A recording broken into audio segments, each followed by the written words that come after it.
Sir చెప్పండి, CM Jaganmohan Reddy గారు ఏదైతే ఉందో మేనిఫెస్టో నిన్న చూశారు కదా, మీరు రిలీజ్ చేశారు.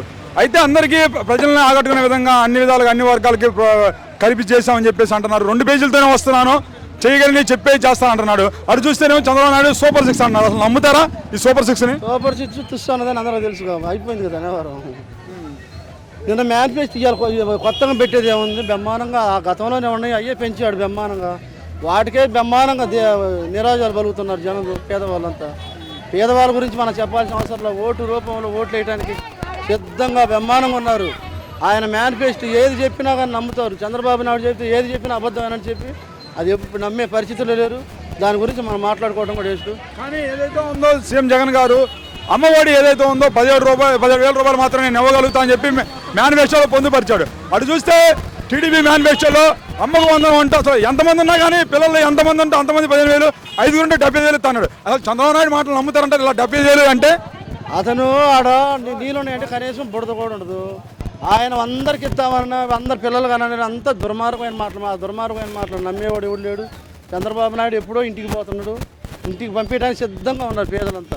ఎస్సీలు, ఎస్టీలు, బీసీలు, మైనార్టీలంతా చాలా సిద్ధంగా ఉన్నారు. అలాంటి దుర్మార్గుడికి, అలాంటి మోసానికి ఇక్కడ ఎవరు పడేవాళ్ళు లేరు.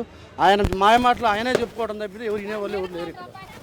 కానీ రాజకీయంగా చూసినట్టయితే చంద్రబాబు నాయుడు వ్యాఖ్యలు రోజు రోజుకి అసలు ఆయన వ్యాఖ్యలు చూస్తే రాజకీయ విశ్లేషకులు ముఖ్యం వేలేసుకున్నారు. ఏంటి 14 సంవత్సరాలు గతంలో చూసినట్టయితే ముఖ్యమంత్రిగా పరిపాలించాడు, నేను వస్తే తాగడానికి మంచి ముందు ఇస్తానని మాట్లాడుతున్నాడు. ప్రజలకు నేను చేస్తాను ఎందుకు చెప్పుకోలేకపోతున్నా? మంచి పని చేస్తాను, మీకు ఇది అభివృద్ధి చేస్తాను, బాగుండని కోరుకుంటాను, మంచి మంది ఇస్తాను, తాగండి, చనిపోండి అనే మాటలు అలాంటి వాటి గురించి మనం ఎందుకు మాట్లాడుకోవటం వేసుకో. అతను నేనంటూ ఇదిగో ఈ ప్యాకెట్ కట్టాను, నేనంటూ ఇది ఒకటి చేశాను, చరిత్రలో చెప్పమని 14 సంవత్సరాల్లో ఎందుకు అలాంటి వాటి గురించి మాట్లాడుకోవడం కూడా మనం వేసుకో. కాకపోతే ఏంటంటే ఈ మధ్య అన్నీ ఒక పెద్ద కోటం పెట్టుకొని ఆ పనికి మన కోటం అన్ని అబద్ధాలు చదువుతున్నారు. అబద్ధాలు నమ్మేవాడు ఎవడు లేడు. చంద్రబాబు నాయుడు గారు ఇంటికి పరిమితం కాబోయే రోజు. ఒక మాట, జగన్ ఒక పిల్ల బచ్చ అన్నాడు. మరి జగన్ ఒక పిల్ల బచ్చ అయినప్పుడు చంద్రబాబు నాయుడు ఎంతమందిని కలుపుకొని రావడం ఎందుకు? జగన్ పిల్ల బచ్చే కాదు, జగన్ ఒక ప్రపంచం దేవుడిలాగా ఉన్నాడు ప్రజానానికి.